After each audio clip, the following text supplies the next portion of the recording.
वक्फ कानून आने के बाद से देश भर में उन सभी मस्जिदों और मदरसों पर कार्रवाई शुरू की गई है जिनका निर्माण अवैध रूप से किया गया है।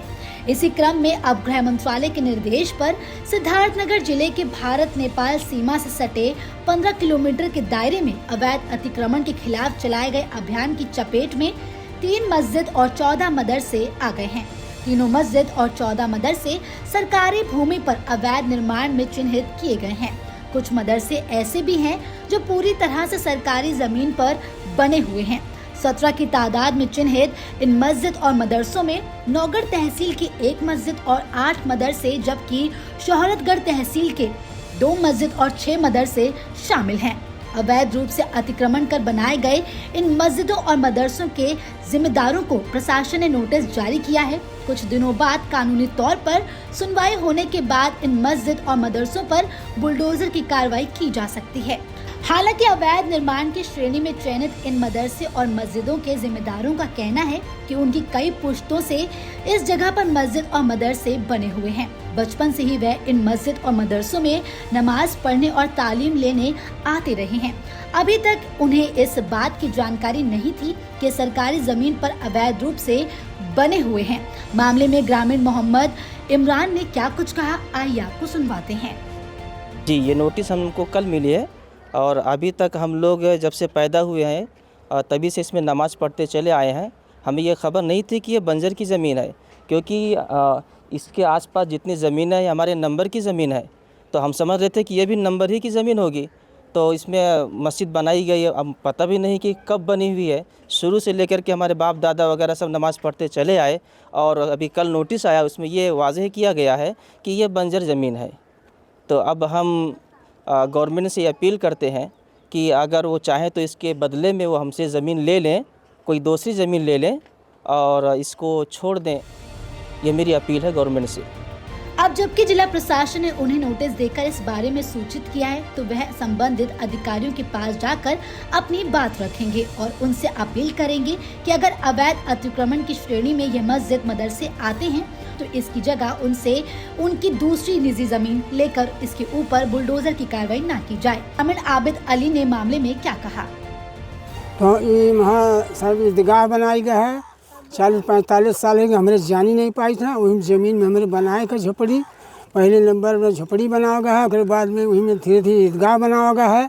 अब वैसे बच्चे छोटा 3 साल 4 साल के लड़के बच्चे पढ़ते हैं। वही में ईदगाह में 3 गाँव के लोग ईदगाह में नमाज पढ़ते हैं। ईदगाह में लोग नहीं जाए तो हमन के पैदाइशी नहीं रहा। ये जब चकबंदी भा है तो हमारे लोग नहीं जान पाए। हमारे हम कह लिए हैं 3 गाँव के ईदगाह हुआ, वही में लड़कियों का 2 कमरा 3 बना लिया गया, ये हुए।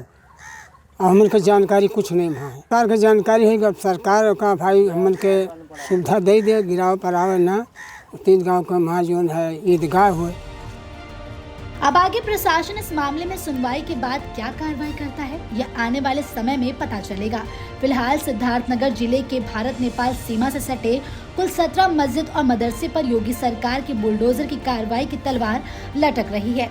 भारत नेपाल सीमा से सटे सरहद के 15 किलोमीटर अंदर अवैध अतिक्रमण करने वाले अतिक्रमणकारियों पर गृह मंत्रालय के निर्देश पर जिला प्रशासन की तरफ से बड़ी कार्रवाई की जा रही है। सिद्धार्थनगर ज़िले में जिला प्रशासन की तरफ से अवैध अतिक्रमण करने वाले करीब 500 से अधिक लोगों को चिन्हित किया गया है, जिनमें 3 मस्जिद और 14 मदरसे भी शामिल हैं। इस वक्त मेरी मौजूदगी भारत नेपाल सीमा के अलीगढ़वा बॉर्डर के गौरी गांव में है। अब मेरे पीछे जो मदरसा देख रहे हैं, ये मदरसा जो है वो नवीन प्रति की जगह पे ये पूरा मदरसा बनाया गया है।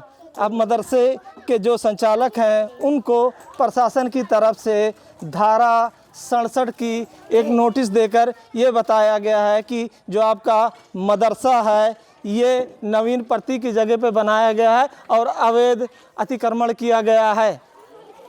मदरसे के लोगों की माने तो जो मदरसा संचालक हैं उनका कहना है कि ये मदरसा 50 सालों से संचालित हो रहा है और हम लोगों को इसकी जानकारी नहीं थी कि ये जो मदरसा है ये नवीन प्रति पर बना है। हालांकि जिला प्रशासन की तरफ से 28 अप्रैल को इनको नोटिस देकर इस मदरसे को बिल्डोज़र से ध्वस्त करने की कार्रवाई की बात कही जा रही है। प्रशासन की तरफ से नोटिस मिलने के बाद मदरसा संचालक में हड़कंप देखने को मिल रहा है।